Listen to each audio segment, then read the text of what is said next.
of them. So you decided you would pass? I'll pass. Yeah. I did too, but I am excited about the show, man. Glad your family doing good. How y'all family doing out there? I did a good time. I had a good time. I went down to Oklahoma City, and you know me, if I got food, I'm happy. Yeah. Man, my daughter and my son-in-law, they laid it down on the grill. JB Smooth, Good what did job. you do, man? You still got your lopes on. You know what? I just, kick back, relax, and just got a little rest. You didn't cook? We cooked a little something. We did a little something on the grill. It wasn't nothing major. Nothing not major. like a whole spread or nothing. See, I didn't even get to grill because I had grandkids, and so I made lasagna. So it's like that ain't really. Lasagna is always good too. Yeah, but I did lasagna, and I think I make the best lasagna though. I feel bad because I should. Do we need to have a lasagna cook? Probably so. Because I don't think you can make. Okay. You throw down. All right, it's a challenge. Too? I'm a beast in the kitchen. Period. So, okay. I mean, and let me tell y'all something. Oh yeah, lasagna. You want me to taste it? I love it. Yeah, we can do that. I can do that And make it happen. It was an exciting weekend because guess what? What's that? Lil Wayne announced the Hot Boys reunion is official November 2nd at Louisiana Fest. Really? Turk, BG, Lil Wayne, and Juvenile back together for the first time in over 25 years. Oh, that's huge, that is a huge deal. That's big. They better put Tulsa on that list. The Hot Boys, Cash Money Records, big boys. Yeah, they're gonna be right on time for the Bayou Classic. You know that's in November. They leave for the Classic and come to Tulsa. They just announced it yesterday. Tickets went on sale. So if you are a Hot Boy fan or a Cash Money fan, go check out Louisiana Fest. It's the official Hot Boys reunion. Yeah, and I'm excited about that. Yeah, I'm excited about it too. I'm excited. You excited? All right, Damali, let's get this party started, man. Welcome. I'm gonna do some shout out to the men. I appreciate everybody that's already on, but boy, we got a loaded show, so we're gonna get down to it. So we're gonna start off with our Black History trivia question. So you guys get your thinking caps on. Get your thinking caps on. JB, you ready? I stay ready. All right, I love it. All right, here we go. Black History trivia for today is: what year did the NFL have the most black quarterbacks start the season? Was it A, 1986? That was a good year. I graduated. Was it B, 2022? Was it C, 2024? Or was it D, 2000? Man, Damali, when did you get into the NFL game like that? Where you gonna bring a question like that to the table? That's part one. Now, I mean, I know the NFL starts this, but when did you take a deep dive? So I gotta get y'all. I'll just make sure I understand. So the question is, when was the first time you had 15 African American football players at quarterback start the season? Yeah. Is that the question? No. Read it one more time. The question was, I don't know, y'all made this out. That does not say what it I one said. more time. Let me say it one more again. All right. Okay. What year did the NFL have the most black quarterbacks start the season? Was it 1986, which is A? Was it B, 2022? Was it C, 2024? Or was it D, 2000? JB Smooth, what you got? I'm gonna go to the comments and see what they talking about. Welcome to the show. Look, I'm gonna be honest. Like, I know it ain't 86, so I'm gonna say like 2000 or 22. I'm gonna say 2000. I'm gonna go with 2000 on this one. JB said 2000 D 2000. I'm thinking. I'm doing my math when hip hop started taking over. Man, hold on, JB. Let me let him know he stay on hip hop. That you know he a DJ. I know, right? He stay in the I'm space. just saying the culture was just taking over everything. No, he stay in the space. You say 24. 2024. We got a lot of people on the line. Let me do this because I know y'all so Googling. Did Michael. Michael said he said 2024. Okay. Let me do some shout outs. Mama is live with us. Hey, mommy. Welcome. You got another great grandbaby. Great. I'm right. A great right there. Yeah. Teresa Elliott, welcome to the show. Of course, we got Michael Brewer. He coming in with something. Shalon Renee Youngblood, welcome to the show. Shalon. Hey, Michael. Kool-Aid and many others, and the secret listeners. What's up, secret listeners? We see y'all. They saw the flyer and they started texting me this morning. I told them, well, at least 25 of y'all just come live in studio and sit at the table. But we got a few thousand on. We appreciate y'all tuning in. So Michael Brewer said C. Yep, Michael Brewer said C. And JB said D. Yep, and Sanders I said did. C. I want to say 2022 because there was a whole lot of quarterbacks a couple years ago that was going nuts. The problem is I don't know. I'm BRC's when you don't know the answer to the question. I would say, can I change my answer to 2022? No. I think you said Jalen Hurts. Oh, it was a whole lot of them coming. So now you want to change it to what, JB? I'm gonna go with 2022. You gonna say B? It was either 2000 or 2022. Okay. 22 or 24. I can name them all Don't tell him, Sanders. Just I'm going. No need. I'm gonna go with C. I'm going Michael Brewer, even though he's a Philadelphia Eagle fan. I'm a Dallas Cowboy fan, but we'll talk about that later because I do not think the Eagles gonna fly high. They're gonna We're fly gonna have low. a lot of answers on this because the ladies don't like. We don't care. They're gonna fly Right. low. Right. Mr. I love Producer. it. Teresa says B with JB. All right. Roll with me now. Yeah. Uh-oh.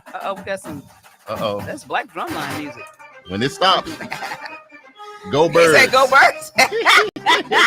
I love this. Is my favorite time of year because y'all just banter back and forth. You know what time it is, baby. Producer, are we gonna take a break or we gonna get straight to it? Man, let's get straight to it. All right, y'all. Know what it is when it is the first Wednesday of every month. We get into what the community want to get into. We get into the police report. Yes. And when this go off, you're gonna hear that drop, and we're gonna get to it because the man is here.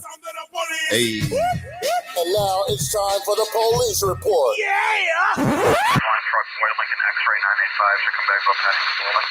The police report on news you can use with TPD officer and Lieutenant DeLorean Sanders. Bro, this car wreck. We need to talk about this. Can we get a new drop? Like just that piece. Nope, that drop is what made him legendary.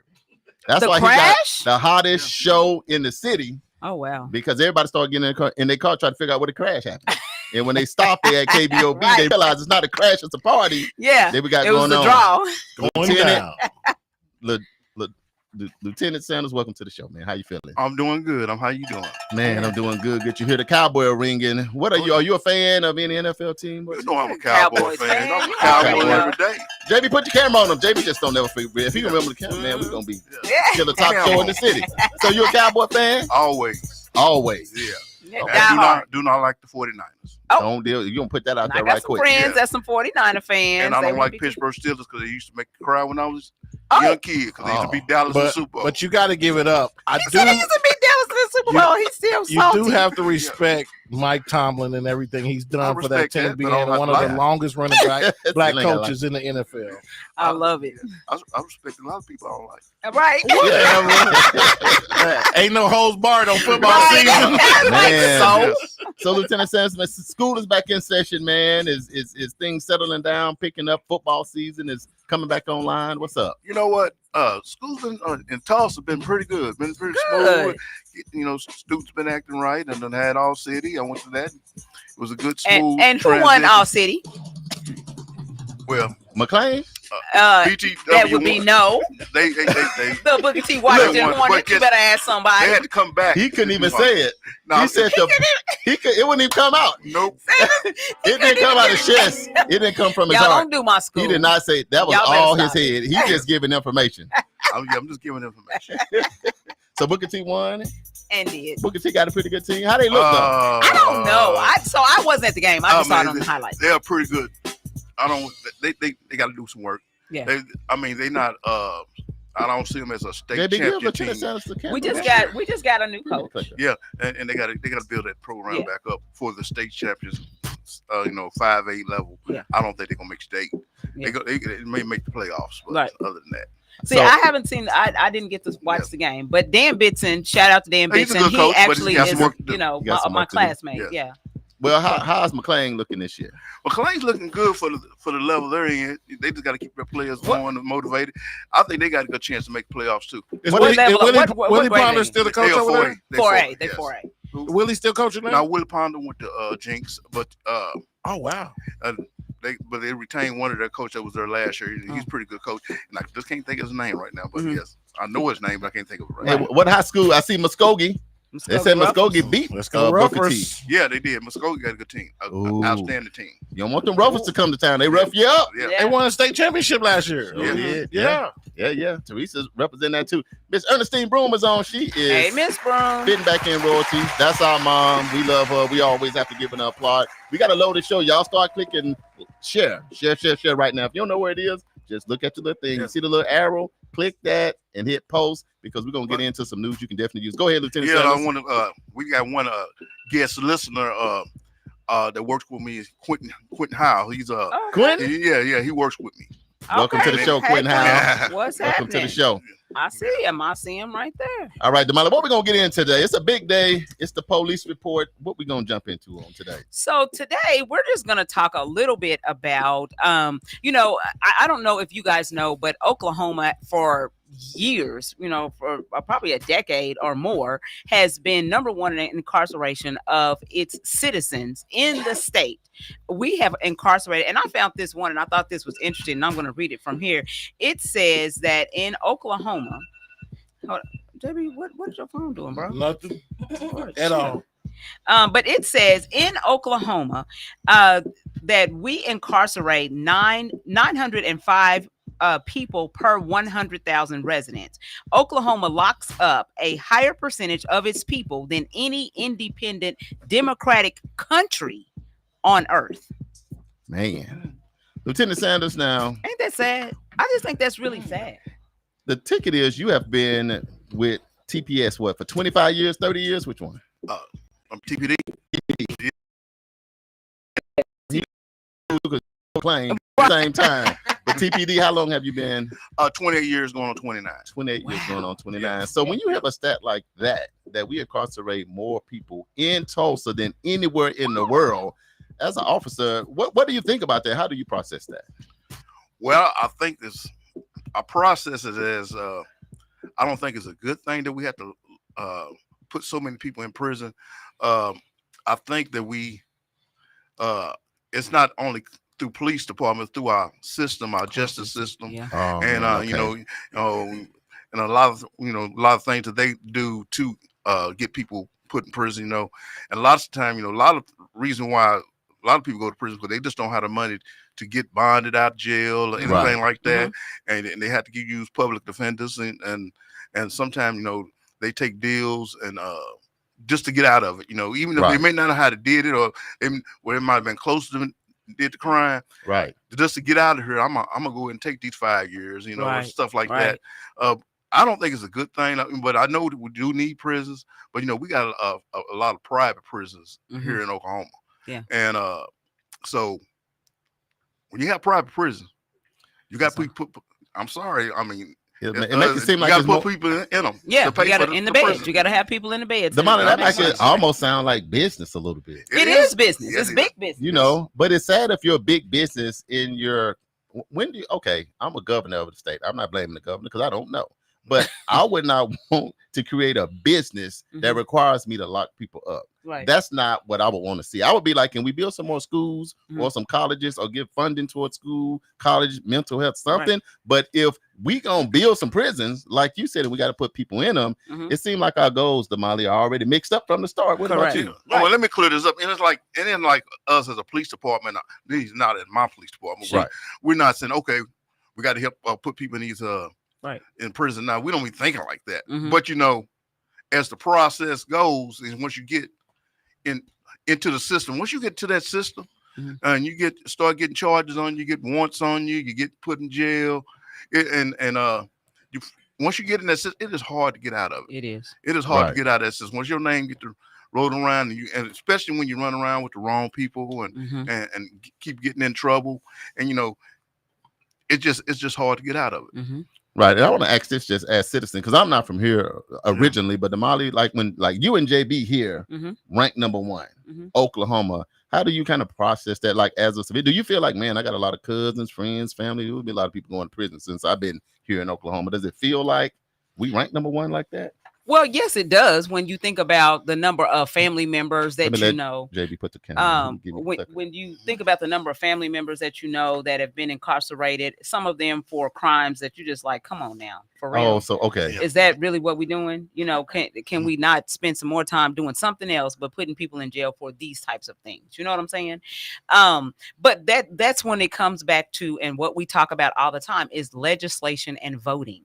Right. We got to get people in here in our legislature that are looking at trying to be proactive to keep people out of that system instead of throwing them into the system. Some of the laws that are currently on our books, they should have been removed a long time ago. Like we talk about, there are still slavery laws, slavery is still a thing in some states. Right. Because the laws have never been removed. Nobody has taken the time to go back and get those laws off the books. So if you get arrested, right? Yeah. And there is a law that fits the crime, no matter if it's from 1920, then now you're going to jail for something that we're in 2024.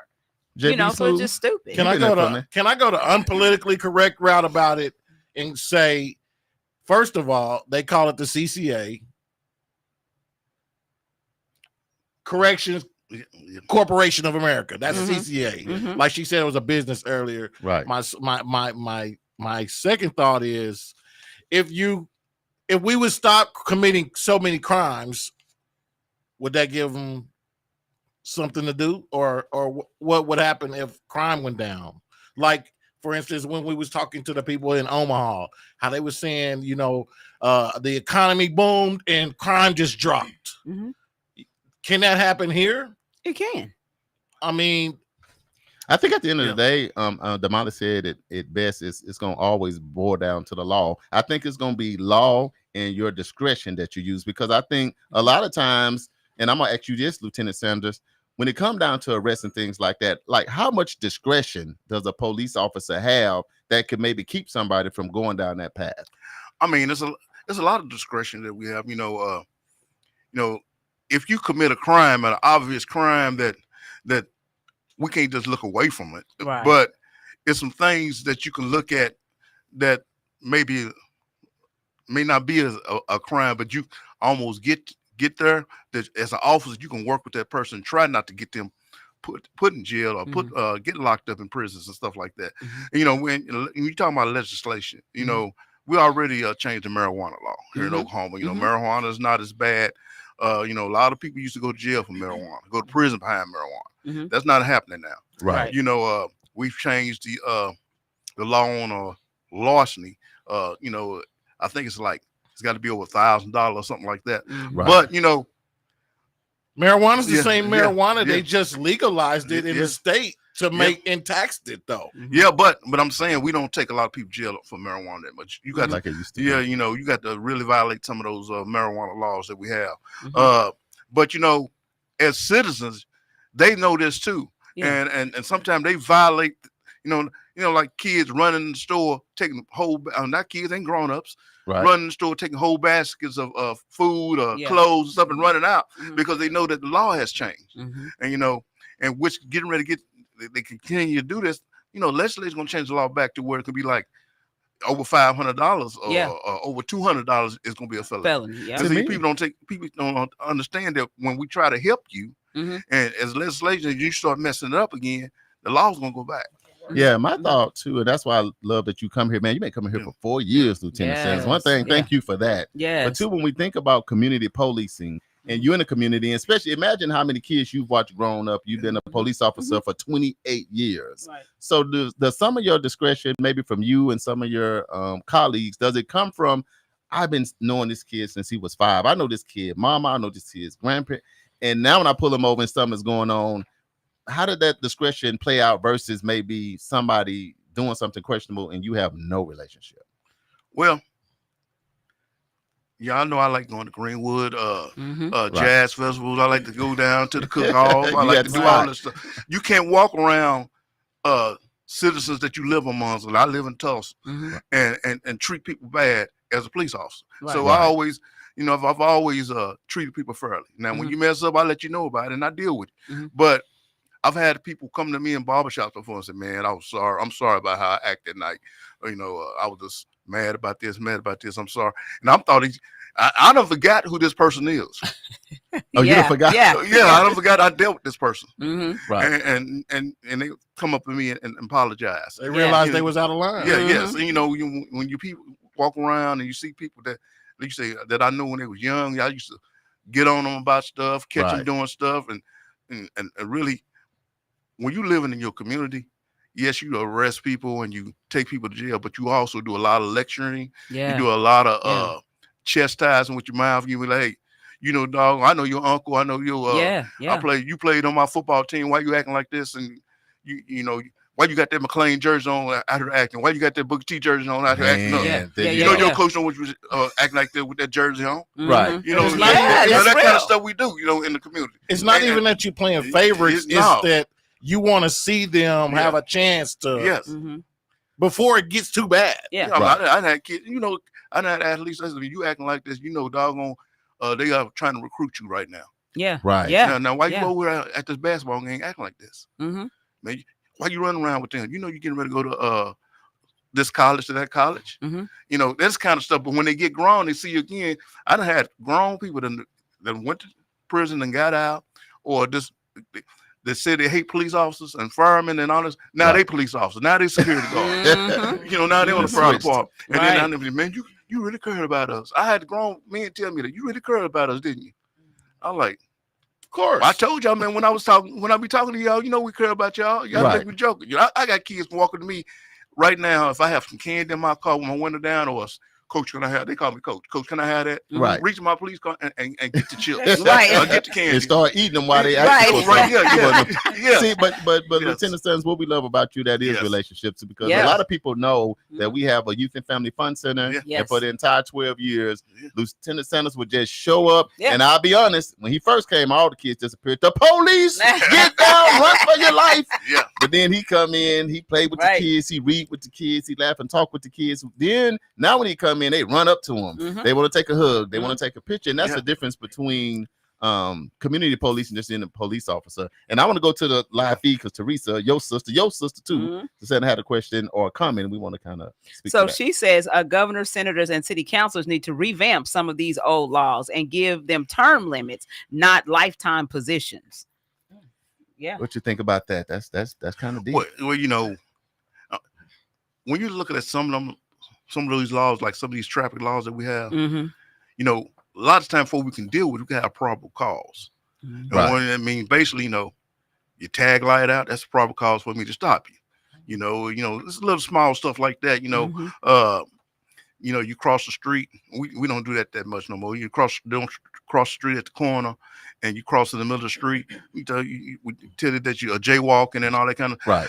That's just a probable cause, so I can talk to you. Right. So why you talking to me? You know, why you talking? I'm like, what you want? I got somewhere to go. Yeah, you know, but now I got a reason to talk to you. You know, right. You know, that's a lot of them small laws. You know, is that a setup to get a person to incriminate themselves, though, or is that just protecting you as a police officer in case something is bad happening? Well, you know, somewhere down the line, somebody thought there was a law that needed to be put in the books, but they want to say, oh, we're doing this for the police department so they can stop people, but they are on the books, and we just sometimes we can use those little small laws, violations to you know, to make contact with somebody. And you know, sometimes it's good, sometimes it's bad, you know, but you know, we some of these laws do need to be, you know, reevaluated. Right. You know, like, you know, as a police officer, you know, they might get trouble. So I don't like to work when they charge people with obstruction. They'd be like, okay, obstruction of justice. Yeah. Now, okay, let's get real technical. When you say they obstructed, what did they do to obstruct? Right. Now, sometimes I believe some officers don't understand what obstruction is. Is that a felony or a misdemeanor, or depends on how you charge? Yeah, it's depending on what you're doing. But I think it could be I think it's a misdemeanor. Okay. Yeah.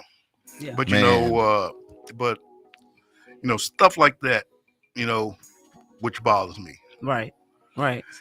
So I'm gonna go to the live real quick. Rodney Moses, welcome to the show. What's up, bro? Corey Green was on. Welcome to the show. Appreciate that. We got another 1.5 thousand on. Before we go to break, because we do have a special guest. Yes. That got a story to tell and got a book to report on the story to tell. Yeah. So we definitely want to get to that. But Lieutenant Sanders, of course, we're gonna come back with you, and what we're gonna do, and after we get to our special guest, we'll come back to you to figure out what can we do to not be ranked number one, Damali. We don't want to be ranked number one no more in Oklahoma. This is the Bible Belt. Yeah. You can go to RU, you can go to Rhema, you can go to college. It's many other things you can do, but we want to, we got to find a way to get away from it being business to go to jail. Exactly. We'll be right back. This is KBOB 89.9 FM, World One Development. News you can use. We'll be right back with our special guest. She got the glasses on and the hair is ready, and we ready too. We'll be right back, y'all.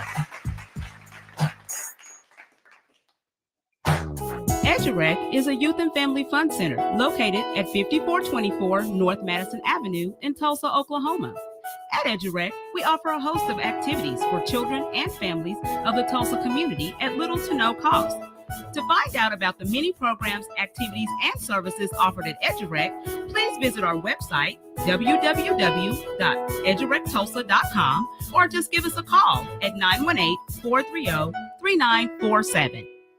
Fitting Back In is a reintegration program designed to help those released from prison to fit back into the community as productive, valuable members of society. They help schedule various classes such as anger management, substance abuse, and mental health. They also work with different programs in the community to provide job training. If you or someone you know needs help with resources in career development, employment, or housing, to find out more information, call 918-592-3500 or stop by 2121 North Harvard Avenue, Monday through Thursday from 9 a.m. to 2 p.m. The Juice Radio Show and KBOB 89.9 would like to say thank you to all of our listeners and sponsors who donate to help keep our media program alive, reaching the community. The Juice Radio Network continues to expand as influencers in the community of North Tulsa and beyond, but can't do that without your help. That's why it's important that we as a community continue to support the Juice Radio Show and keep 89.9 on the air. The community not only deserves this service, but needs this service. Let's continue to support the mission and giving a voice to the voiceless and donate to the Juice Radio Show. The Juice Radio Show is a nonprofit 501c3 powered by KBOB 89.9 and Eden Media Services, operating solely off the gifts, donations, and contributions made by listeners like yourself. All donations made to the Juice Radio Show are tax deductible and can be sent to 1216 North Lansing Avenue, Suite D, Tulsa, Oklahoma 74106. It's Tulsa, Tulsa, I see you here in Tulsa. I'm Tulsa chillin'. We appreciate your continued support and thanks for listening to KBOB 89.9 FM.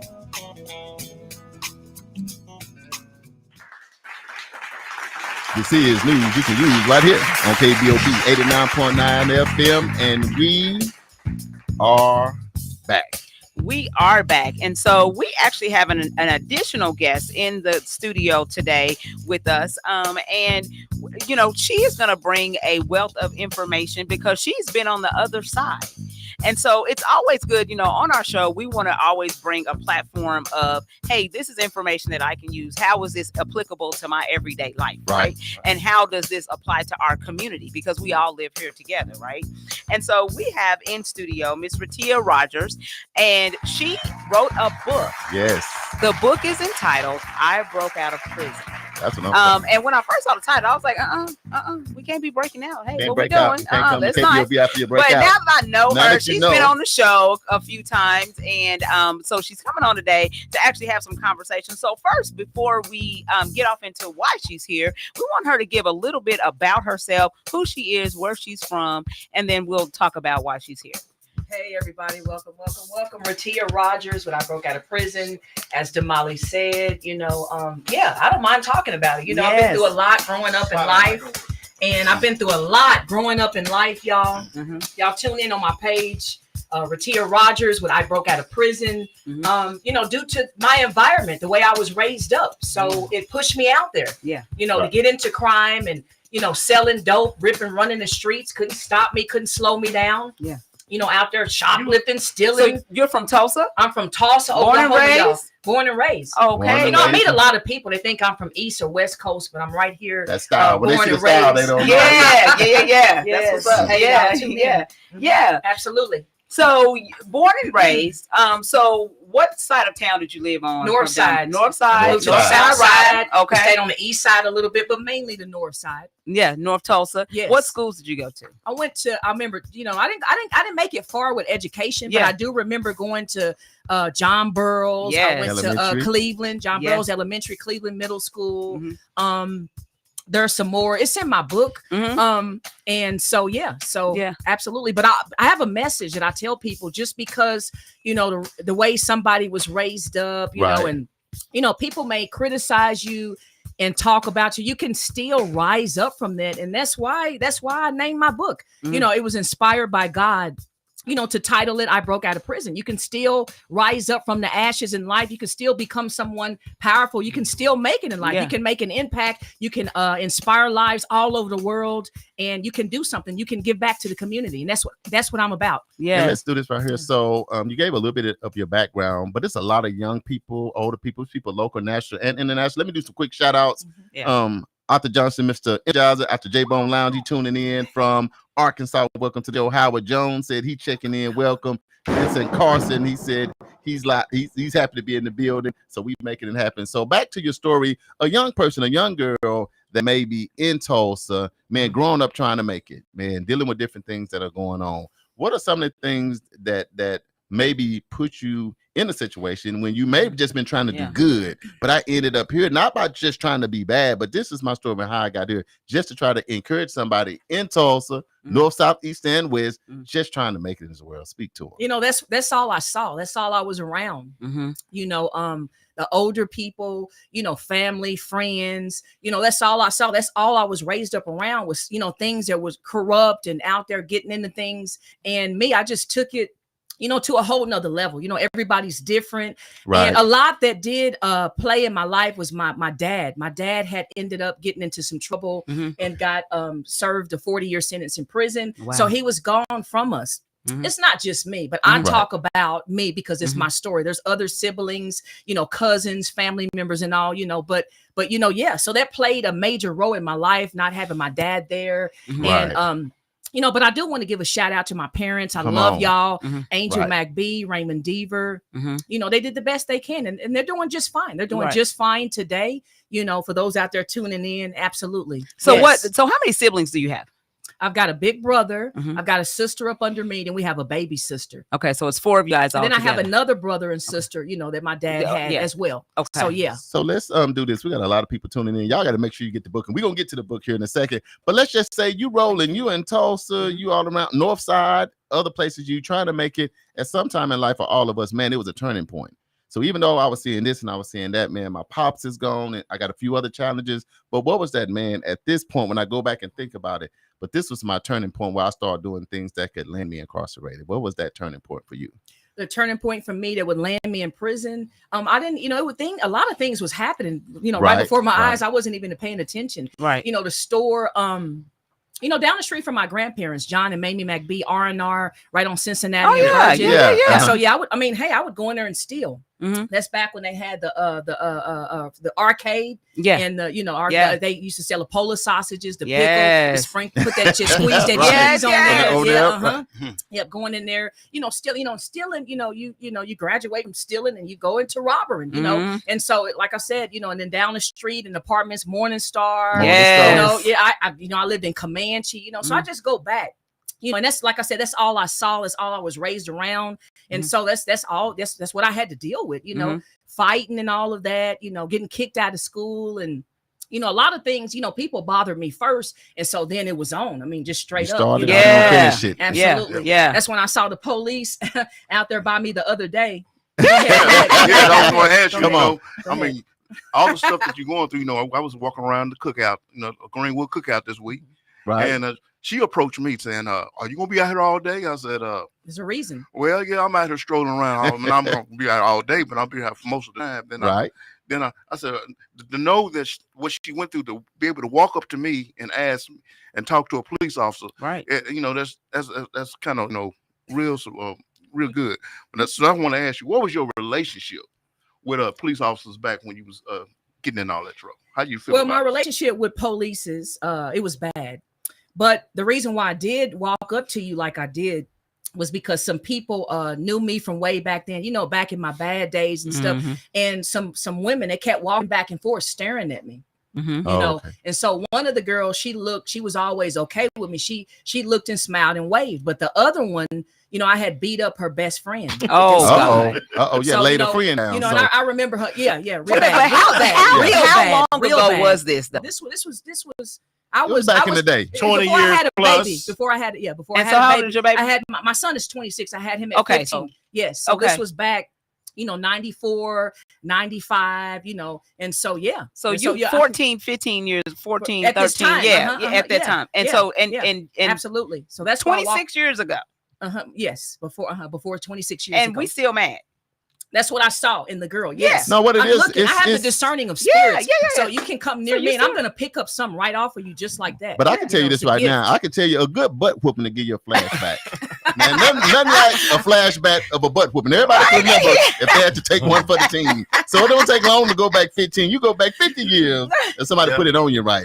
So the girl that you beat up, she walked by you, Not or is her no, sister? no, it was her best She friend. was her best friend. She was thinking about our best friend's get back. Yeah. Mhm. Yeah. Yeah, back in because the what day. happens, her Back in the friends day. still wonder why she didn't protect her. But Yeah. her friend is probably like, the way she was doing you, I didn't really want to jump in. Right. I didn't want to get off right into at that time. I I didn't was want telling that her smoke. to stop, but she wasn't listening because you had messed up. But nevertheless, you got that spirit of discernment. So she used me as a prop. So she used you to say, let me look. I Let me want, get over and that's here. why I asked you whenever you leave, is anyone else coming around? Is there, yeah. Remember me asking you that? Was Yeah. the other police coming? Yeah. Let me tell you what I love about that is because when you go back to when she had to get the butt whooping, you know, it was police officers then, but at that time, because you was in a different space, you get hands day.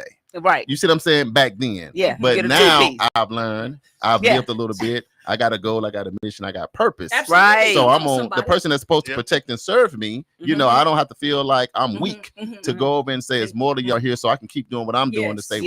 right, to Yeah. keep going. So Yeah. that's big on your Yes. side, Yeah, Yeah. probably back in the day, you probably said, "Why you staring at me?" right? What's up? What you What's want up? to do? What you gonna do? Yeah, That's how we do it in the hood. Can we ask how long have you been telling your story, and how long has it taken people to start paying attention to you? Whoa. Well, you Man. know, actually, I want to say, when I got locked up, and I was actually telling my story then. I was 21 when I got locked up. So actually, I want to say I was telling my story then behind, in prison, when I was locked up, and then so I was 21, and so I have, but I want to say this. When I Broke Out of Prison was published, I really started, to talk more about my story. I never was ashamed. I never was shy or ashamed to talk about my story, but now I'm telling it, to crowds. I go into churches and share my story, share my testimony and things like that. Conferences. Different places, TV, it's international on CBN, the 700 Club on TV, where millions have saw my story. And so, so it's been a minute, but to answer your question, I Broke Out of Prison came out. It's been 5 years for I Broke Out of Prison. So you've been consistent. I've been consistent with getting putting around. your message out. Yes, with getting around. So Yes, what is telling the my story. motivation behind telling your story? Well, the GOD is my motivation. Come y'all, on. So, I won't stop, can't quit, won't stop. I got a motto. Mhm. And I say, don't stop, don't quit. It don't matter. Things come our way in life, which will try to draw us down, but I get my strength from God. And so what I'm doing is I'm doing a good thing. I'm testifying about the goodness of God who brought me a mighty long way. A lot of people don't do that. And that's what the meaning of I Broke Out of Prison means, to talk about it, to tell, to help other people break out, to help other people, get release from whatever it is that's going on in their life. And so, I'm not afraid. I'm not ashamed. I'm helping people. I've inspired other people to write books. I have an I Broke Out of Prison #2, where it's a book collaboration. Come on, somebody. Okay. And so I've got other people in my book talking about their stories as well. Sure. So I've given them a platform. And so, and I'm looking for more. I'm looking for males as well to join me in I Broke Out of Prison #3. You told me, you told us that you really didn't go to school that much, and I didn't. So when it comes to writing a book, did it make you nervous? Okay, no. Quick. Hurry up and answer that. Okay. No, because it was God inspired. No, I truly don't. I don't have a lot of purpose then. education. I don't, but I am. I'm different. I'm unique. I'm set apart. I'm the black sheep. I'm special. I'm blessed. And it was inspired by God to write. I've never written anything in my life, but God pushed me to tell the whole world. So I'm like, no, they can't know all this. Right. They can't know, growing up when I was sleeping around with different people, I caught some STDs, some things happened, I'm just keeping it real. I'm a transparent 100, person. right. Come on now. And so I'm like, no, I can't. I'm not putting this in my book. And God is saying yes. Man, and I'm well, okay.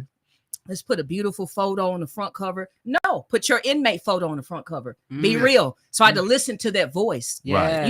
be real. This is me. This is my story. So absolutely. Let me do this because, of course, it's a police report. Lieutenant DeLorean Sanders has the biggest show on the planet. Say that first. And we up to 3,000 people, so they loving what we're talking about in the conversation. But I'll say this: we was talking about Oklahoma incarcerates the most women here in this state than anywhere in this entire country. And Lieutenant Sanders said that a lot of times what happens, somebody might go in for something petty, stealing some stuff out of the store, grabbing a couple of things, but once they get there, can become a lifelong criminal. You said at 21 you were in. So instead of you still being there and not being out here with us and writing a book, what at 21, while you was locked up, was your turning point to say, you know what, I'm not going to be here forever. I'm going to do something different so that you can be here today, encouraging and inspiring so many. Wow. My back was up against the wall, living in crime. Before prison, it was juvenile, in and out of jail. Yeah. Affiliated with robbery, selling crack cocaine, selling marijuana. I was a candy lady, teen pregnancy at 15, been through a whole lot. But I wanted to say this, that at 21, when my back was up against the wall, like I say in my viral documentary, my life flashed before my eyes, and I really and truly had an encounterment with God. And so that's what changed me. I want to say this, if it was not for God speaking to me about accepting him and getting my life changed, there's no way. What? And I broke out of prison, book, excuse me, impacting communities, international, global, telling people there's no way I could even have the audacity. There's no way I could even be brave enough to even do that without God in my life. God is the one who told me to do it. And I love it. And I'm going to ask this only because I don't know. Because everything you said, I understood other than the candy lady. When you said you was a candy lady, I don't know. What does it mean when you're the candy lady? I just want to make sure. I want just, now laters, donuts.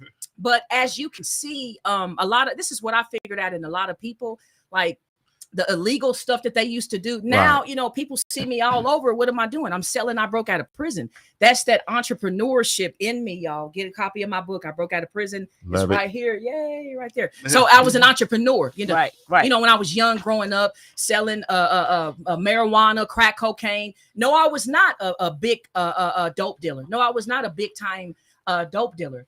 But I still sold things. So to answer that, I could already see an entrepreneurship spirit in me by selling candy, finding different ways to do things illegally. But now I'm doing things legally. Let me add to that. What she's doing, what she's talking about, I got a couple young men that I know that was doing that kind of stuff when they was younger. But they making good money now. And one had posters of y'all making, how you do this, all this and all that. And now I'm making good, honest money. And I posted back to him. I told him, you know what? You always knew how to make money. You was just doing it wrong. You had the wrong platform, the wrong vehicle. That's exactly it. Real quick, I want to welcome Cecil Parker from St. Louis. He said, "What's up, family?" Gregory Shaw, Greg, how are you? He's a developer local here in Tulsa, about to build a library. Yes, right there on Greenwood. So let's do this, because I can tell you like a cousin to us, and we can just talk forever. But we are on the air. Let's get to the book. I broke out of prison. How did you get that name? Well, it was impressed upon my heart to write my story. And so I said, hey, what's the title? What is this?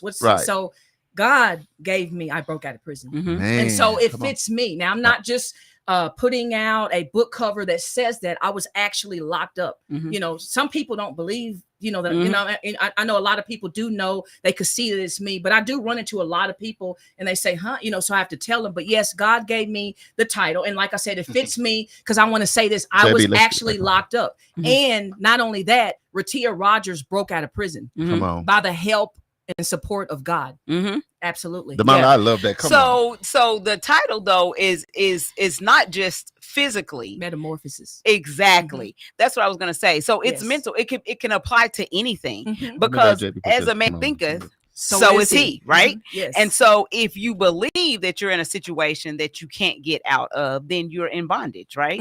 So that's what I got from the title, and that, from our conversations that we've had, throughout the time that I've known you, and so what I want to say to people is this is something, yes, she actually was an inmate.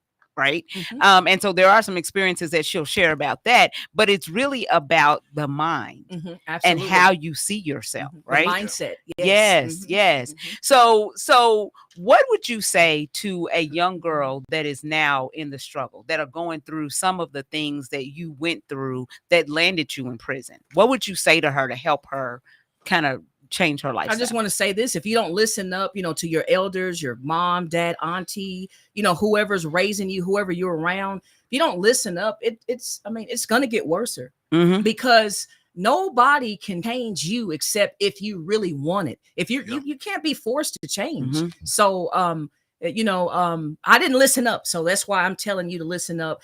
And that's what I do when I go to speak at McLean, Tulsa Job Corp. Mhm. They will listen to me speak and give feedback and tell me I'm an inspiration. I do run into some of the youngsters when I'm out. They say, "Hey, you inspired me. You came out to my school. We love what you did." And also they will show the I Broke Out of Prison documentary film as well after I speak. Wow. I did speak at Sankofa Middle School. Right. Yeah. At both of the KIP schools. Yes. One is out west, one is out north. Right. And so there's some more places on the roster that's going to be coming about this year. And so, that's all I could do is be excited to give back to help our youngsters. That's what they need. Yes. How long were you incarcerated? They gave me an 8-year sentence, but I ended up serving 3. Okay, that, look at God. Yes. So let's do this because, like I said, we could talk all day, but we're gonna have to get into some other stuff. But before Absolutely. we go, where can people get the book? What's your website? What's your social media? Because we got about 3,000 people on, and I want them to be able to follow your great work and your story. Absolutely. Go follow the I Broke Out of Prison Facebook page. Also go to ibrokeoutofprison.com. Go find I Broke Out of Prison on YouTube. It's a viral documentary film. And you know what? It will be a movie. I tell everybody that. If you want to help me make it a movie, contact me. I Broke Out of Prison 2019 at gmail.com. Call my toll-free number, 1-800-764-7598. Again, ibrokeoutofprison.com. Thank you so much. Yes. Man, like that. And real quick, we got Kenneth Kool-Aid. Welcome to the show. He said, nice show. St. Louis, Mr. CP said, that is so true. People are in mental prison all around us. Great subject. So we'll take a real quick break. And are you gonna hang around with us? Can you hang around for a little bit? Absolutely. Because we want to talk about, we got your platform, but where are you going from here? Where are you going from here? The vision for yourself as you go on down the road. We want to hear a little bit about that. You're tuned in to the Police Report with Lieutenant DeLorean Sanders. We got another special guest. Miss Rogers is in here. I broke out, y'all. Anyway, we'll be right back. KBOB 89.9 FM. Word on development news you can use. Charles and Damali next to Hump Day Hot Topics. The 36th Street North Event Center is a full-scale event center where we share the experiences of the community. At the event center, you can rent space for weddings, birthday parties, receptions, concerts, Greek events, quinceañeras, and much more. We also do custom decor, linen, and centerpieces. We're located at 1125 East 36th Street North. To book your next special event, business gathering, or community event, call us at 918-200-9046. Fitting Back In is a reintegration program designed to help those released from prison to fit back into the community as productive, valuable members of society. They help schedule various classes such as anger management, substance abuse, and mental health. They also work with different programs in the community to provide job training. If you or someone you know needs help with resources in career development, employment, or housing, to find out more information, call 918-592-3500 or stop by 2121 North Harvard Avenue, Monday through Thursday from 9 a.m. to 2 p.m. EduRec is a youth and family fun center located at 5424 North Madison Avenue in Tulsa, Oklahoma. At EduRec, we offer a host of activities for children and families of the Tulsa community at little to no cost. To find out about the many programs, activities, and services offered at EduRec, please visit our website, www.edurectulsa.com, or just give us a call at 918-430-3947. This is news you can use right here on KBOB 89.9 FM and simulcast on the News You Can Use Media Network. How about World One Development? And we are back. We are back. And so we're on the live. Somebody has asked that we repeat the Black History trivia question. So we're going to go ahead and give that to you right quick before we move into our Hump Day Hot Topic. So the Black History trivia question is, What year did the NFL have the most black quarterbacks start the season? Was it A, 1986? Was it B, 2022? Was it C, 2024? Or was it D, 2000? Miss Rogers, you want to get that a shot? Give it a shot. That a shot. She is not give that a shot. Not into football. Yeah. Yeah. When this music stops, that's it. In 5, 4, 3, 2, 1. Like we do every week, it's time for our hump day. Hot, extra hot with Cheetos. Yeah. No Topic. hot fries? No hot fries? No. You don't even know Okay, where somebody we at. said C. Who's that? Greg Shaw said C. Before we go into the hump day hot topics, can we just stop for a moment and give a shout out to about 10 or 11 people? I just want to give this list out: Johnny Tallbear, Ron Williamson, Jeffrey Pierce, Robert Miller, Arvin McGee, Curtis McCarty, Timothy Durham, Dennis Fritz, and Cedric Courtney. These were all people that were wrongfully convicted of crimes and have been exonerated, spent a lot of years in prison in Oklahoma. So we just want to give them a shout out to all those people. And you know how instrumental NYCU News You Can Use, KBOB, was in helping push the initiative for Julius Jones. Yeah. Julius Jones, yeah. And having his sentence commuted to life rather than death. Right. So Right. Just shout out to all those people. Yeah. We want to do that real quick before we move along. Ladies and gentlemen, The all new KBOB 89.9 FM, Black on Black Community Radio. And now it's time for the Hump Day Hot Topics with Charles and Damali. hey, guess what day it is? Hump day. Hump day! It's hump day! Hey, Mike. It's Hump Day Hot Topics on News You Can Use. Mike. Just like that. Greg Shaw said, 2024 C15 black quarterback starters. Thank you, Greg. I got you down, brother. All right. So check this out. You guys know that last Tuesday, we were actually voting right here in Tulsa, Oklahoma. We were voting for a mayor, as well as all 9 of our city council seats were up for re-election. Right. A few of those seats we had in city council, 3 of them, right? In city council, they actually are going to have a runoff. To November. So they go to the November election, but also our mayor's race. Man. That was a really tough race, right? Right. And so our mayor's race ended up in a runoff that's going to take place, and it ended up being a runoff between the female candidate, Miss Karen Keith, as well as the Representative Monroe Nichols, who is running for mayor as well. So it's going to be a runoff between those 2. However, we got a monkey wrench in the program. It's a little controversy. Little controversy. We're going to break it right here on News You Can Use. So Brent Van Norman, yeah, who was also one of the candidates that was running, and he came up in 3rd place. So when you have this election, if you don't get 50% plus 1, right, then you have to have a runoff. And so what happened was the runoff goes between the top 2 candidates. Right. So it ended up being Monroe Nichols, who was the number 1 candidate, because he ended up having 18,729 votes. Man. Karen Keith, so that's 33% of all of the votes that were cast. Karen Keith ended up having 18,457 votes, which gave her 32% of all of the votes that were cast. And Brent Van Norman ended up being number 3 with 18,000. I can't remember what his number is. 18,004 something. He lost by 500. Yeah.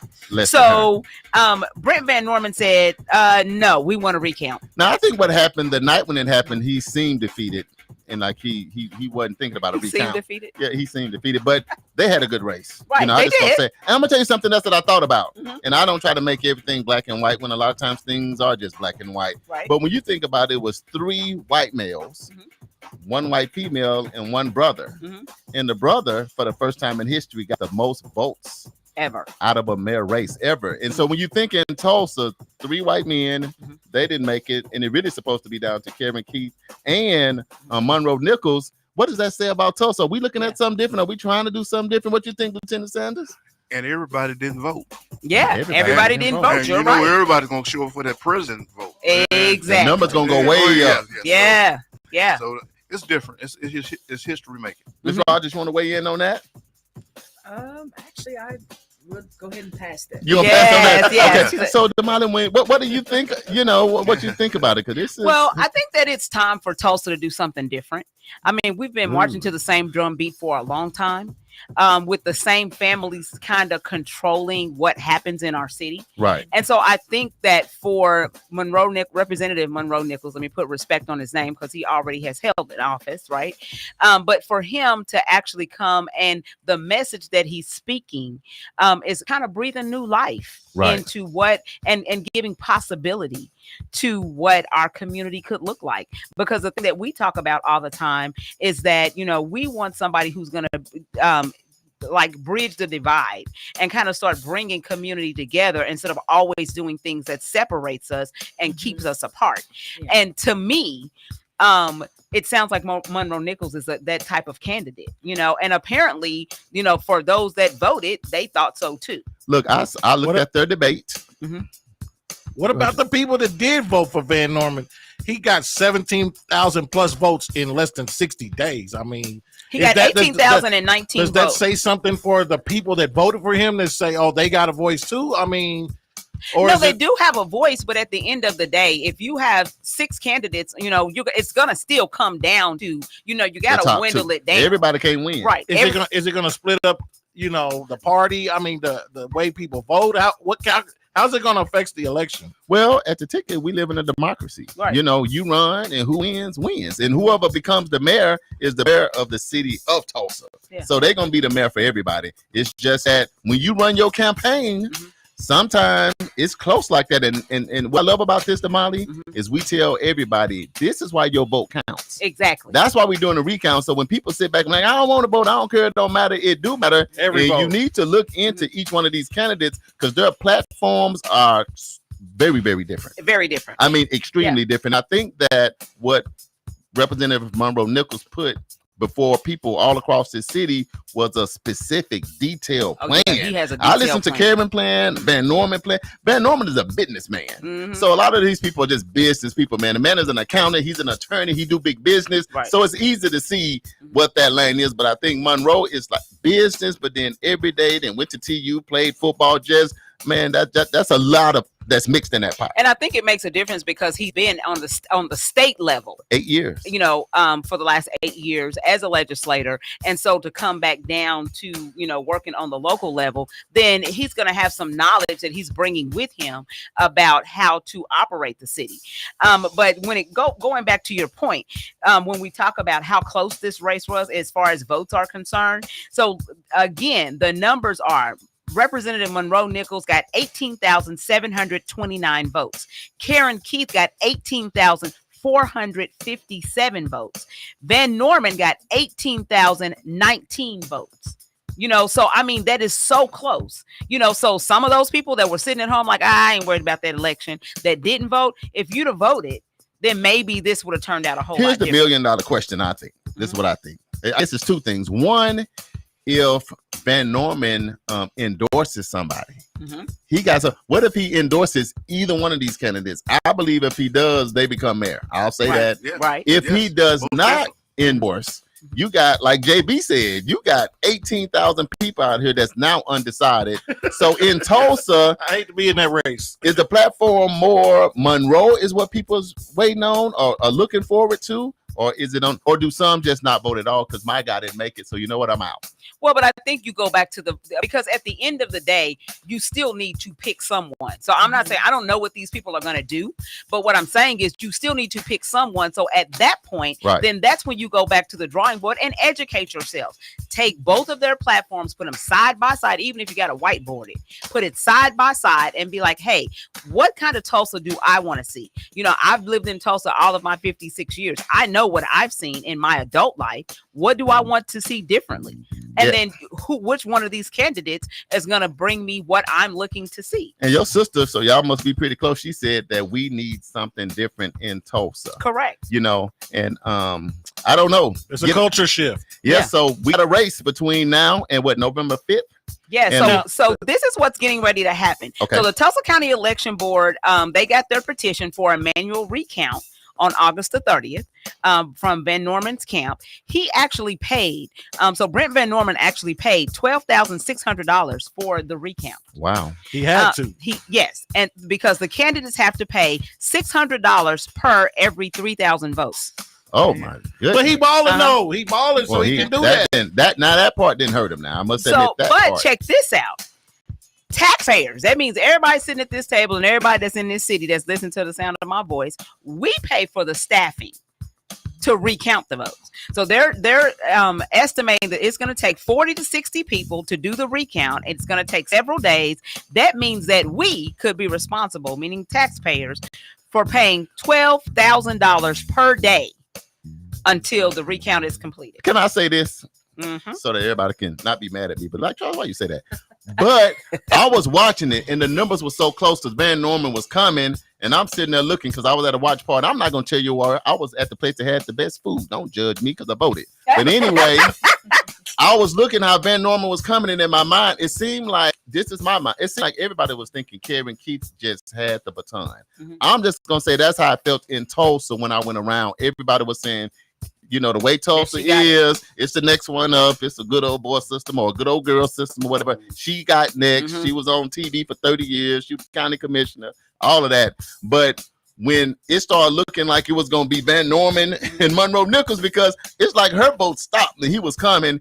And I must admit, man, it seemed like time was ticking forever for that last precinct to come in. It was. I'm like, oh, somebody at the back door. I mean, because everything coming in fast, Lieutenant Sanders, and all of a sudden it seemed like it was an hour because whoever got that last precinct was going to determine who was going to be in the runoff. And I'm thinking from everywhere I've been, people close to me that were saying, no, Karen Keith got this. It's going to be a landslide. I know they was eating their fingernails off because I'm thinking now she's not even going to be in the runoff. Right. Damali, was you thinking that was just me by myself? No. At one point I was thinking, oh my God, Karen Keith is going to be out. She's going to be out altogether. Yeah. And I was thinking, man, what is, so in my mind, it makes me think what is really going on in Tulsa when people are getting out the vote. Like what Lieutenant DeLon Sanders said is now that it's going to be along with the presidential race, it's going to be so many more people out voting. Oh for sure. Yes. I think that this is my 2 cents, and you give your 2 cents. I think Monroe Nichols will benefit from, even though Karen Keith is a Democrat, she don't really seem like a Democrat. That's just me. But I think that Monroe may benefit from Kamala Harris and Tim's momentum, because the momentum is we want to do something different. Right. And I think that when normally I'd be thinking, no, it's going to go this way. But with all these young voters coming out and with this Kamala Harris movement, if he on that train a little bit, I think he can get there. What are your thoughts? I think he definitely has a strong chance. Now I'm not telling y'all who to vote for. Don't say I said that. Madison Sanders, welcome to the show. That's my daughter. Yeah. Oh, Madison. Okay. So you my niece. What's going on, niece? Let me tell you something. My numbers went from 1.5 to 3,000 with Miss Rogers. Yeah. She's chilling right now, y'all. Yeah. She said I'm gonna hear about my book because I broke out. Yeah. Hey, while we on the show, the job that I have, I'm neutral. Yeah. I can't say who I will vote for, and I would not influence nobody on who to vote for. Sure. Because of my job. Now, this is what we'll do on News You Can Use again, because I posted this on my LinkedIn. And I'm definitely not saying, because there's a lot of ground team out here that made sure people got out to vote. So I'm not saying that. Yeah. But what I am saying is 5.4 thousand people showed up on KBOB and on News You Can Use when he was on our show. And the councilwoman, Vanessa Harper, showed up on our show and she landslide. I'm just saying media is important. Radio is important. And you got to put a little respect on KBOB because the people that came through here got the most votes. I'm not saying I'm just saying, Damali, you see I see where you come. He just throw a stun out there. He just stun on them. Pop your collar. Go on ahead and pop your collar. What's the numbers on the votes again? Yes. What's the number on the votes? Monroe Nichols actually got the most votes. I'm just saying 18,729 votes. I'm just saying if you got drop the mic. If you got 6,000 people on the live, it might not be hard to lean because it was a photo finish. Right. It might not be hard to lean with listening. And here's the ticket. Damali, how many text messages and emails were you and I getting, Facebook messages about who is Monroe Nichols? I really want to just hear his platform. Yep. hundreds. Yes. So we didn't just do the show. I was like, you know what? We're not going to explain to you because we don't want to tell you who to vote for. We're going to invite everybody to come on. And he came on, and afterwards, I had 275 text messages saying, I like this brother. You know how it is when you're in the hood. He wasn't in state center no more. I like this dude. I like this brother. That's my man. Right. I'm just saying, make sure your voice is heard all the way around. So Teresa says downtown is popping now. It's a diverse community and they're having a blast. She said, my cousin Dorian Hill takes pictures of all events. It's amazing to me.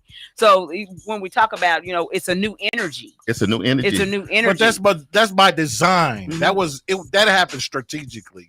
That didn't just happen because they shut everything down. They tore everything down and built it up to what you see today. I agree, but I still say that this new generation of kids, like my daughter, I got a 26-year-old daughter. Right. She is not concerned. And we know because we had her on the show. Remember, we did the show with the youngsters and we were listening to what their points of view were. Some of this stuff that people in our generation, and especially the generation ahead of us, they're not even remotely concerned about it at all, period. It was this young person. They had 7 young people that registered to vote in their family. They all voted for Monroe Nichols based on listening to the show. The kids listen to the show. Right. So it's important for some of y'all people out here, make sure your platform goes across the city. Because guess what? When you're the mayor, you're not just the mayor of the South Side.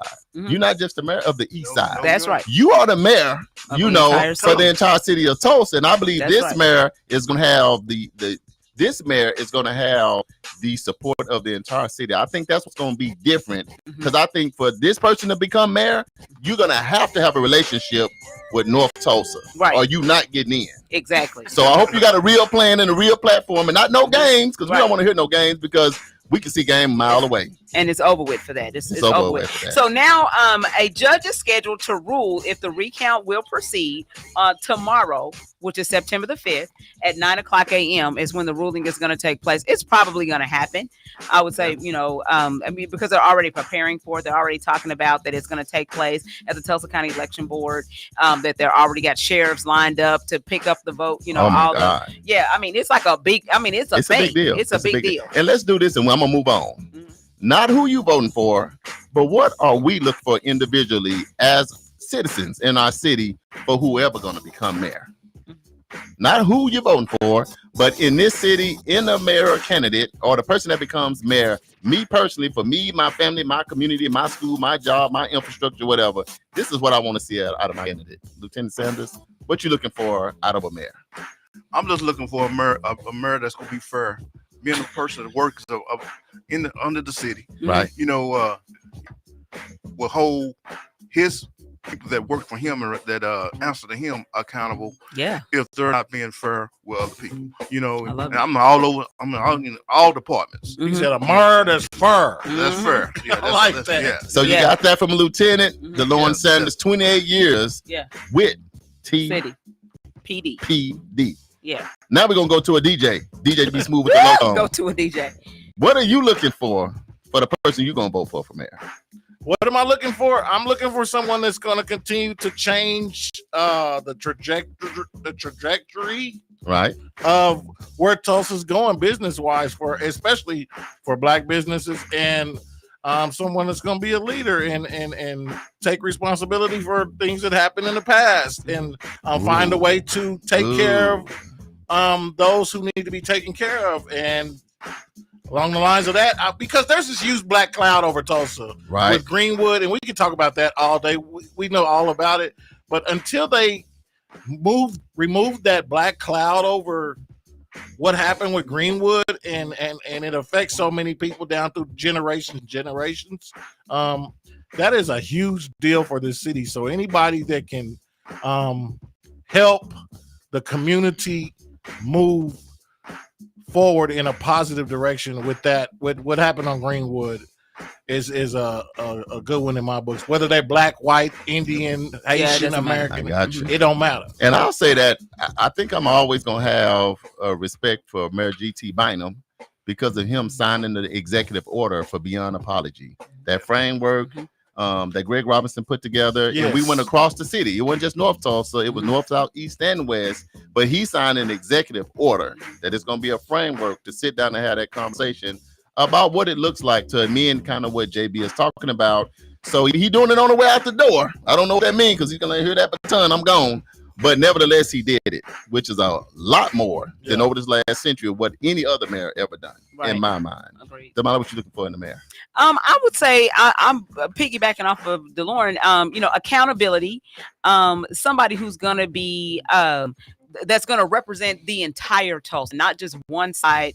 Somebody who's interested in making sure that the underserved or disadvantaged have an opportunity to have legacy wealth for their generations that come up behind them. Making it fair so that all of us have the same opportunities. Now, what you do with your opportunity, that's up to you. Right. But at least the opportunity is there, for you to be able to succeed, because obviously there's been, like you're talking about passing the baton, in some section, and I'll just say in North Tulsa, for example, prime example, other parts of the city got the baton and they started running 30 years ago. Right. So if we just now getting the baton, there's no way that we're going to catch up with those folks that started running 30 years ago. So there's got to be some type of way that we can actually advance the people who have been disadvantaged and underserved, so that they can at least get to where those folks started. You know what I'm saying? It might change the whole nation, though. And if that's what we need to do, then so be it. That is what it is. It is what it is. I love it. Okay, well, we're gonna go to our guest to see, because we always got to check back. So for a mayor in the city of Tulsa, just what would you like? Not who you gonna vote for, but what would you like to see out of the mayor? Absolutely. Now I can speak on that. Gotcha. Now I've just been listening, and everything that they've been saying, for everybody here sitting at the table, I can agree. But when it comes to the topic, I am not a person to talk about that, but I can respond to the question. And the question for me is to my parents never taught us to be prejudiced or anything like that. So God is not a prejudiced person. He's for everybody. So I would hope and pray for someone that is God-fearing. So, that's good. And not to be up under peer pressure from those that are far from God in the office, that are peer pressuring the government, to do this and do that. But for someone that can hear from God, no matter what, no matter about the other powerful people in the office, but they can do exactly what they know they're supposed to do, from God. That's what I hope and I pray for. Yeah. Man, I should have went before you. I can't even go now, but I'm gonna try. That's good. I can't even go now. Damali, go again. No, I'm just saying. That's good stuff, my sister. You know what? I would say, obvious, I got to say God-fearing, because I agree, because God-fearing is accountability, and there's a lot of mayors and a lot of leaders in this country that are God-fearing, and to me, they make better decisions. Then I get a phone call in the middle of the night. Okay, Mayor, you said this yesterday, now you're saying something different. That's peer pressure. Right. And we don't want that. Right. Big thing that I'm understanding, Damali, as we travel all over the United States, is everybody is saying we go as Tulsa go. Absolutely. To me, that's a different responsibility. I'm hoping that the mayor that gets in the office is able to grasp that and what that means, and say, wait a minute, this world is going to go as we go, and really pull that in, and maybe help with this homelessness. I don't know about y'all, but it seems like the homelessness, people all on top of bridges and all of that. And I'm like, what are we doing to just make sure people got basic stuff like shelter? Yeah. Education being at the bottom. How are we going to ever compete with anybody else when our education is at the bottom? Our topic today, I don't want to be ranked number one incarcerating men and women. Yeah, more than anywhere in the world. I don't want it to be a business in Tulsa when we the Bible Belt in Oklahoma incarcerating people. And I'm just hoping that every kid born in Tulsa has the opportunity to feel like they can make it. They have an opportunity, and they can just have the American dream just like everybody else. And I'm hopeful that what we're doing in Tulsa don't have to always be a reflection of what's going on at the White House. I feel like some of our governors and mayors, it's kind of whatever the presidents are doing, we just like following. When you the CEO of Tulsa, you can run your city. We vote you in, you can run your city the way that you want to, so that we have a better Tulsa. And I'm going to leave it right there, because I know we got other stuff to get to. Teresa Elliott said, keep praying, Charles Lamont. I am. Sha-la-la-la, mama. Okay. Stop it. Okay, Damali, get him, sister. Get him, sister. Okay, so we're going to go to our Black History trivia question. Uh-oh. We didn't gave you guys enough time to weigh in. I hope that you guys have shouted out your answer. I think I got everybody, but I may have skipped somebody. But if I did, I'm sorry. Let's get my to bad. it. But anyway, Black History Trivia question: what year did the NFL have the most black quarterbacks start the season? Is it A, 1986, B, 2022, C, 2024, or D, 2000? Now, it looks like Kool-Aid, JB, and Teresa said B, which is 2022. Sanders said C, which is 2024. And so did Michael, Charles, and Greg. Shaw. Yes. Let me see on the live, Mr. Energizer, going once, going twice. Welcome to the show, Miss Coista Bird, a.k.a. Coco. Welcome to the show. Wait a minute. Doreen Hill, welcome to the show. I'm sorry, y'all. Appreciate y'all tuning in with us. We got another. AJ said A. AJ, Mr. Energizer. Yeah. He's the ambassador for news you can use, reporting from the J-Bone Lounge, where he get down and he keep the bass in your face and pop it and drop it. And what he say? And other stuff too. Y'all got to check out the J-Bone Lounge one day. What AJ gonna say? Love AJ, Mr. Energizer. All right, y'all ready for the answer? We ready. Drum roll, please. The answer is C. Come on, y'all. 2024. I almost fell out of my chair, y'all. I'm back. I missed 4 weeks in a row. So after the Patriots named Jacoby Brissett, I said C. Didn't I say C? He did. Tell him again. Yeah, he did. Let's say it one more time. Do me like that. I said C. So Howard said B, but that ain't the right answer. I almost missed it. So let me see. After the Patriots named their quarterback as a starter for the opener game for Week 1, that set the NFL record at 15 black quarterbacks to start Week 1, which is the most ever since the NFL's inception. Black quarterbacks account for almost 47% of all starting jobs at the position. Man, don't get about that. The black players. Hey, that's another history thing. You know, yes. change the times. It was a day they say a black man couldn't be a quarterback. Oh, and it makes me go back to Doug Williams. Yes. Is it Doug Williams when he won the Super Bowl? Yes. And then, man, he was getting death threats, tamales, and all kind of crazy stuff trying to win. It just shows the difference, many, many years later. Because that was in the 80s, right? Yeah. It was in the 80s. That was in the 80s. Yeah. So in 2024, over pretty much half of the starting quarterbacks, because it's about intelligence. Yes. So that's what you're dealing with. Because normally, JB, I'm going to switch your camera. Yeah. Because the money got on the thing. I'm switching back and forth, man. I'm doing back and forth and forth. But anyway, that makes me feel good because a lot of times it's kind of like the leaders of men. Yep. And for whatever reason, a lot of times when they say the leaders of men, that can't be us. Right. So even in things like this, we just not making this history today, 2024. But I think that's big, Damali. That is big. That you got that many people because they are your quarterback. Mm-hmm. Is the leader of the men on that team. And that's why I had to make that a historical Thank you, Damali. Good job. Black History trivia question. Michael Brewer said, y'all, you ran into Eagles fan, Charles. See there? You see how you act? The trivia should have been who gonna win the Super Bowl this year. We'll figure that out. Cowboys will win every year since the 90s. We've been ready. We giving everybody else a chance because we got so many rings. It's time. It's time. We got that running back. We're gonna see. Yeah. Week 1 is this weekend. Yes. So come next week, we're gonna report. Not the Eagles, looking good. Not the Chiefs. It's gonna be here's the big thing that is going on. Pat Mahomes trying to go back to back. Yep. So they're 3-peat, and that's never been done in history. Been done before. So I'm gonna say it on the live. My team I'm going with because of the running back we got. I'm going with the Cowboys. And then my runner-up is Pat Mahomes. So now I'm not on no bandwagon, Damali. Right. Who you going with? Who you going with?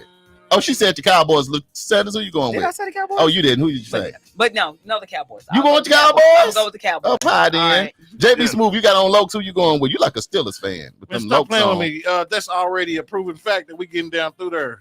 You go. Cowboys, man. The Cowboys? Don't even ask me that again. He do got a little. Don't even ask me that. He got an attitude. It's gonna be Dallas Cowboys against Kansas City. Man, so we got a whole table of only Cowboys. We can't even fuss with each other. But the Chiefs are going for Michael 4. AJ said the Seahawks. They're going for a 3-peat, like 3 in a row. Yeah. Like back. Michael Brewer said Eagles all day. Now let's get over here. Now I know Energizer going with the Seahawks. Yeah. What do you say? He said Seahawks. We know you going. Okay, who y'all going with? Who y'all a fan of? Because you can't switch once the season starts. Yep. Here are the people that we know. We know Pastor Jamal Dawes is going with San Francisco. He 49ers all the way in his 49er road fast at the church. At the church for the Lord 49ers. Jesus. Him and Shank. Yeah. Him and Shank. Him and Shank.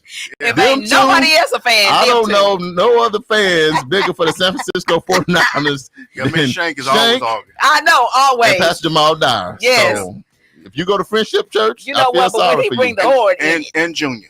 And Junior. Really? Junior 49ers. Junior 49ers to the year? Yes. All right, man. All right, man. We appreciate you. Okay, Damali, what we're going to do to wrap this thing up? Upcoming events. We're going to hit these. We only got a few. And if you didn't send me your upcoming events, then you need to be on time. And for our guests, we're going to come back one more time for you to let you highlight where to follow all of your stuff. So Teresa said Packers. Yeah. And you, Mr. Lieutenant DeLawrence Sanders, is your show. Make sure you want to give three people 3 reasons or 3 nuggets on how to not go to prison. Yeah, we don't want you to do that. Okay, right, upcoming events. Here we go. 36th Street North Event Center has dates available. If you're looking for a place to hold your wedding, birthday party, banquet, repast dinner, community event, etc., give us a call at 918-200-9046 to reserve your spot. NABOT's Trade Partner and Subcontractor Summit is going to be happening on September the 10th at 6 o'clock p.m. at Rudisill Regional Library. They will discuss the scopes of work available to bid and address any questions regarding the project or packages. For any questions, contact Nick Spillers at nick.spillers, SPILLERS, at nabots.com. So real quick, Gregory Shaw, shout out to him. He sent me that. So you local minority contractors, yes, come to this meeting. That's why we announcing it on the radio. Now they're saying that it's not required but preferred. You know what that means to me?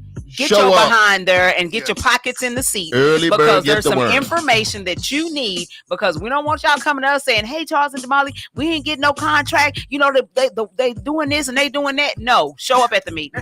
And show up with all your stuff. Hey, if you want to ask me, if you got a little polo shirt with your company on, throw that on. Get your business cards. Go get a haircut. Get a little trim up. I'm not saying people don't know what to do. I'm just trying to say, you know what I'm talking about? I'm just trying to create a good vibe. Be presentable. Let's get these contracts. Yes. We trying to generate some generational wealth around here. Yes. All right. Lacey Park at 2134 North Madison Place is offering free finance classes September 17th from 6 o'clock p.m. to 7 o'clock p.m. So it's only an hour, and they're going to be talking about understanding credit and how to manage debt. How much does it cost? It's free. So nobody credit should be 500. Okay. Just come on over there for free. At least get your credit score up to 680. Okay. You can pre-register at tulsaparks.recdesk.com. Damali, we're going to show up at all this stuff. What we going to do? I'm going to the contractors meeting. We're going to try. Because if y'all don't show up and y'all already a contractor, I'm going to go buy me 2 dump trucks. Give me a hard hat and 4 shovels. Right. And you're get Lieutenant DeLawrence, grand opening. Damali, you'll be my assistant. Get it. I guess I'm going to have to be your assistant. You got 2 dump trucks. And nobody ride up. Two dump trucks. Hey. And then we'll get JB here landscape or something. We're going to get us a contract. We ain't playing no game. Yeah. All right. 918 Day Festival is happening, celebrating Tulsa's art and culture downtown. It's happening September the 18th from 5 o'clock p.m. to 9 o'clock p.m. at 600 South Main. So to find out more information about it, go to downtowntulsa.com and figure out what all is going on down there. 918. Just like that. Day Festival. Okay. Birthdays.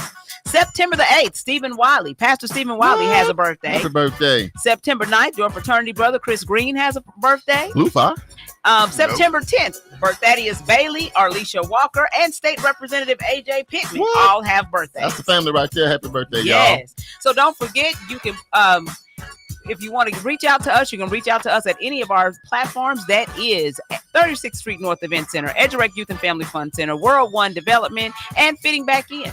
Just like that. Well, before we go, I just want to say thank you so much to all of our listeners, locally, nationally, and internationally. The thousands that's on now. We appreciate that. We do not take it for granted. I didn't know Teresa was a Packers fan, but I should have known, because all she wears is that little bomber with the hat on. I just realized that, Teresa. Don't do it's all good. The Packers gonna be pretty good. All right, Lieutenant Sanders, this is your word. This is your show, the police report. Final thoughts for the people. Well, I'm gonna give you 3 things, to stay out of prison. One thing, you can help yourself by making sure you have, when you're driving your vehicle, have all your stuff registered, have your insurance, I like and, that. And check your cars out, make sure your lights working and all that kind of stuff. That's simple. Keep officers from making contact with you. And also, young people, realize who you're hanging out with. Understand everybody's not your friend. Everybody's not going to tell you to do the right thing. Yeah. And I heard this joke before. If they say all you got to do, all y'all going to prison. So all you got to do. I love that. All you got to do. I heard that on the radio. What do you say to the statement? It's so famous. Everybody says it. You come to Oklahoma on vacation and leave on probation. Is that you? I mean, no, is that real? No. I ain't even never heard that. What was that? I never heard that. Who said that? Oh my God! Everybody, Everybody. People come from out of town. They always say, "Oh, I came to Oklahoma on vacation and left on probation." Well, you can't just blame all that on Oklahoma. Right. Okay. You must have been doing something. Where did you go? Sometimes people get trapped in certain situations. The question is, where are you going in Oklahoma? Well, Yeah. that's what they're telling you. That should be where you shouldn't go. If when you arrive, they say you come on vacation, you at the wrong vacation spot in Oklahoma. Okay. We got other places you can go. Don't go there. Right. Yes. Where they say that. Ask the local. Our other special guest, live in studio, Miss Rogers. Give them the highlight one more time. I broke out of prison. IBrokeOutOfPrison.com. Go to YouTube. Watch the viral documentary film. Thank you. Just like that. Damali, what's your final thoughts? Final thoughts is, you guys make sure that you're present in the voting. So Yes. let's continue to watch out. Do your research, okay? Don't just listen to everybody tell you whatever. Go do your research for yourself. And make sure that we're trying to love each other and just make the world a better place. I just had a brand new grandbaby. So for me, it's just all about legacy wealth. It's all about, preparing this city for the future. So make sure that you guys are voting and paying attention to what's happening. Just like DJ JB Smooth, final thought. I ain't got nothing. You ain't got nothing for you, man. Anyway, my final thought, let's love each other. Whoever become mayor, pull us all together. All of our pastors and community leaders, keep just pulling us all together so we can all be one big family. Yep. That's what I'll say to everybody. Let's love more and hate less. We got to get ready to go. And if you want to do something to help us out, please consider donating to Eden Media Services to help our community radio continue to stay on the air. You can send your donation made payable to Eden Media Services to 1216 North Lansing Avenue, Suite D. We moved on up, y'all. Tulsa, Oklahoma, 74106. This has been news you can use with your boy, Charles Hopper, that's me. And Damali Wilson, that's me. And we are live every Wednesday from 1 p.m. to 2 p.m. So make sure you tune in. What you doing? What's the nod, bro? That's you. That's your part. Up on her. Oh, that's my part. That's your cue, JB. Go ahead and hit that. Yeah, of course. No doubt. Don't look at me like, hey, your turn. No, bro, it's your turn. It's Cowboys for life. That's all I got to say. If you like to promote or advertise your business or events on this show, make sure you inbox us on Facebook or all social media at World One Development. This has been World One Development's news you can use with Charles Harper and Damali Wilson. Yep. And TPD Lieutenant DeLord Sanders.